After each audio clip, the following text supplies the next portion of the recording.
আজকে কিন্তু second part, এরপরে আসছে আরেকটা থার্ড পার্ট। তো আজকে সেকেন্ড পার্টটা তো অলরেডি যারা দেখে নিয়েছো তারা তো দেখে নিয়েছো, আর যারা দেখোনি অলরেডি কিন্তু আমার প্রোফাইলে ছাড়া আছে, তোমরা একটু দেখে নাও কিভাবে আমরা সবাই সেদিনকে এনজয় করেছিলাম আমার বেস্ট ফ্রেন্ডের বাড়িতে। তো ঠাকুরকে তোমরা তো দর্শন করে নিলে। এই যে আমার বেস্ট ফ্রেন্ড তখন একটু সাজুগুজু করছিল, আমি বললাম তোকে একটু তুলি, আবার সাজুগুজুর পরে তোকে আমি আবার দেখাবো যে আমার বান্ধবী কত মিষ্টি এবং কত সুন্দর। এটা কিন্তু সাজগোজ ছাড়া তোমাদেরকে দেখালাম। তো এই বোনটা এসেছিল ওর চুলটা বেঁধে নেওয়ার জন্য, জাস্ট চুলটা বাঁধতেই এসেছিল, আর না। আর বাকি সাজ কিন্তু ওর নিজের একার, আর কেউ না। ও নিজের সাজতে দারুণ ভালোবাসে এবং ওর সাজগুলো অসাধারণ হয়। পরে তো আসছি কেমন লাগছে দেখতে ওকে সেটা তো দেখাবই।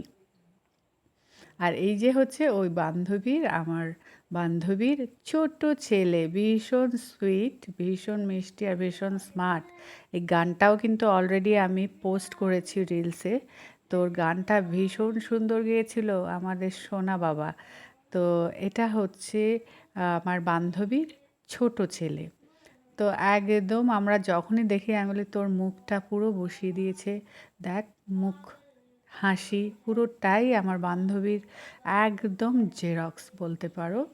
এ তো আমরা বলি বড়টা হচ্ছে বাবার মতো, আর ছোটটা দেখ পুরো তোর মতো হয়েছে। আর ভীষণ স্মার্ট, এখন বাচ্চারা ভীষণ স্মার্ট, ওদেরকে বলতে হয় না কিছু।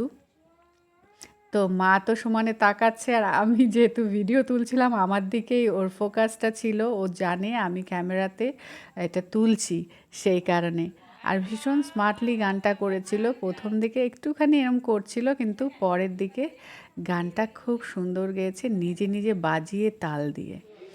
তার এই দিকে এসে গেছে আরও সব বান্ধবীরা ঢুকে পড়েছে। তখন আমি বললাম যে দাঁড়া তোদেরকে সব তুলে, আর এই হচ্ছে আমাদের ছেলেপুলেরা সব ছোট থেকে এখন বড় হয়ে গেছে। তো আমি বললাম দেখ তোদেরকে তো এখন চেনাই যায় না রে, তোরা এখন ইয়াং সবাই, তোরা কত বড় হয়ে গেছিস একটু তাকা। তখন এরা কথা বলতে বলতে একটু আমার দিকে তাকিয়েছে, হাসছিল। আমি বললাম না স্টিল ফটো না, আমি ভিডিও তুলছি, দাঁড়া এগুলো ভিডিও তুলছি। তো এদেরকে আমরা দেখেছি একদম নার্সারি থেকে, কি বলবো, ছোট্ট। আর এই দেখো আমার বান্ধবীর একদম ফাইনাল লুক দেখতে পাচ্ছ, আমার বান্ধবীকে এ দেখো কি মিষ্টি লাগছে, ওর হাতে জগন্নাথ দেব, ও জগন্নাথ দেবকে নিয়ে এসছে, তখন রথে যাব। আর এই যে ওর ছেলে নিয়ে এসছে হচ্ছে বলরামকে, আর এই যে মেয়ে আমার বান্ধবীর মেয়ে হচ্ছে সুভদ্রাকে নিয়ে বেরিয়েছে। তো জগন্নাথ দেব, সুভদ্রা এবং বলরামকে নিয়ে তিনজনে বেরিয়ে এসছে, কারণ রথে যাবে এরা নিয়ে, এখন যাচ্ছে সবাই রথে দিকে। আমরা সবাই যাচ্ছি, নামছি সিঁড়ি দিয়ে, কারণ এই সময় হয়ে গেছে আমাদের রথ টানার। সবাই উপস্থিত হয়ে গেছিলো, সবাই যারা যারা আসার নিমন্ত্রিত ছিল তারা প্রত্যেকেই চলে এসেছিলাম বলে আর রাত হয়ে যাচ্ছিল, বেশি সময় নেওয়া যাবে না, সবাইকে তো আবার বাড়ি ফিরতে হবে রথ টেনে। এই দেখো ওদের রথ কি সুন্দর করে সাজিয়েছে রথ, আর জগন্নাথ দেব, সুভদ্রা আর বলরাম তো বসে পড়েছে তাদের জায়গাতে, আর ফুল দিয়ে লাইট দিয়ে আর রথকে ভীষণ সুন্দর করে সাজিয়েছে। কত বড় রথটা ওর ঘরের দেখতে পাচ্ছ, খুব সাবধানে নামাচ্ছিল।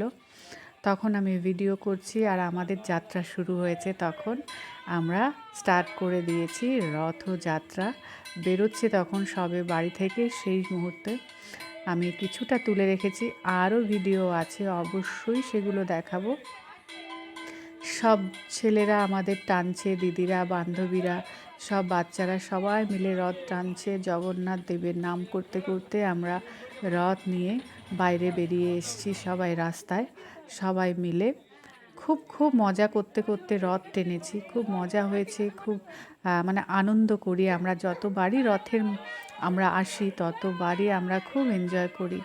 এই সব হচ্ছে আমার বান্ধবীর এই যে মেয়ে, এই যে প্রথমেই একদম ও হচ্ছে মেয়ে, আর তার বান্ধবীরাও সবাই এসেছে, সব লেহেঙ্গা পরে জগন্নাথ দেবকে নিয়ে চলেছি আমরা সবাই।